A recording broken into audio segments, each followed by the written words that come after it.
I've got a brand new order paper response which details exactly how many foreign firearms the border agency is catching every year. The number of attempted trafficked weapons into Canada has spiked massively in the last year, while Justin Trudeau directed his rage at duck hunters and farmers.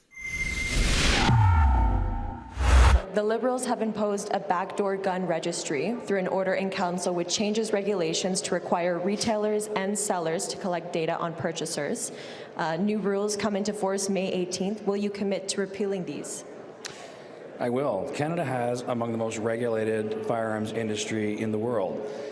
The problem that we have in this country is the issue of illegal guns coming across our border and getting into the hands of gangs. That's a much more difficult challenge to deal with. And you see the Liberals time and again using firearms and legal, law-abiding firearms owners in this country as a whipping tool to try to lather up their base and generate votes while not dealing with the real issues. It's the wrong approach for Canada. What we need to do is address the real problem, not demonize law-abiding firearms owners. Justin Trudeau's Liberals, as Canadian Liberals historically tend to do, are continuing to be soft on real criminals while attacking law-abiding Canadian gun owners. You see, as early as May 18th, 2022, a whole new slate of gun regulations are being imposed on Canada's firearms community. And it's being done through an order in council, again, as Liberals tend to do, by adding conditions to the previously passed gun legislation of Bill C-71.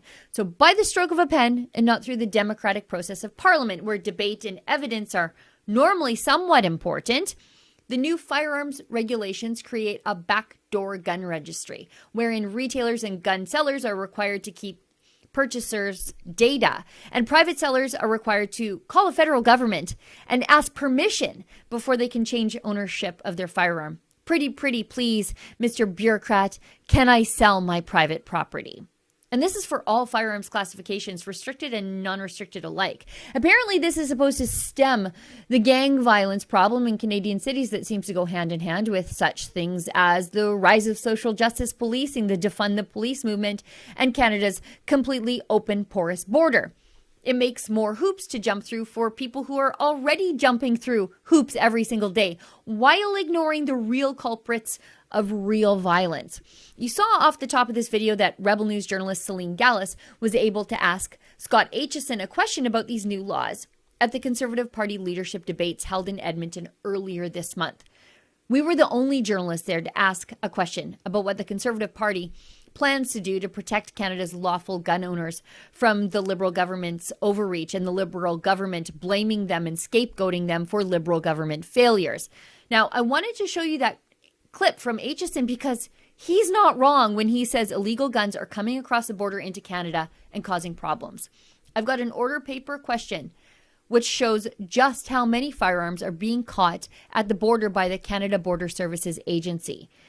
And I want to show you how much the problem has skyrocketed under the federal Liberals in the last year alone. We have this information through an inquiry of the Border Agency by Conservative MP Randy Hoback from Prince Albert. The response shows you that Canadian firearms, they're just not the problem. Let's go through these numbers together. In 2018, the CBSA seized 5 domestic firearms at the border and 704 foreign ones. 2019, roughly the same numbers. 12 domestic firearms were seized at the border, 704 were seized at the border that came of foreign origin.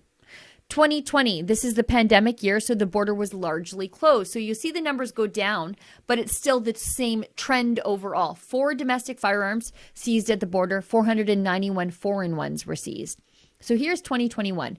Borders kind of reopened. This is post Justin Trudeau's unjust banning of 1,500 popular models of Canadian firearms in May 2020 through a previous order in council, all to stop the rise in gang violence in Toronto. Banning a 410 shotgun to stop gang violence in Toronto. Good plan. Anyway, this is also post the defund the police movement. And this is after they've reopened the illegal border crossing at Roxham Road. 6 domestic firearms were seized by the CBSA. 1,107 foreign firearms were seized.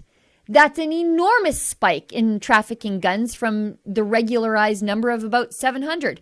Those are Trudeau's gun laws in action. Just remember, these are only the guns they caught at the border. these are not the ones that got through that are now plaguing Canada's urban centers. Justin Trudeau is soft on crime, soft on the border, but exceptionally hard on the people who don't vote for him. You know, hunters, farmers, sports shooters, outdoor enthusiasts, real conservationists as opposed to radical environmentalists. And in the end, it's clear. Justin Trudeau's gun plan is making Canada far less safe for everybody. For Rebel News, I'm Sheila Gunn Reid. I follow the order paper responses very closely as they come back in the House of Commons, and sometimes they make me even more curious, which leads me to file for access to information on my own. If you'd like to support my independent journalism, please consider making a donation at our special fund, rebelinvestigates.com. And thank you to everybody who donates and continues to donate to make this important work possible.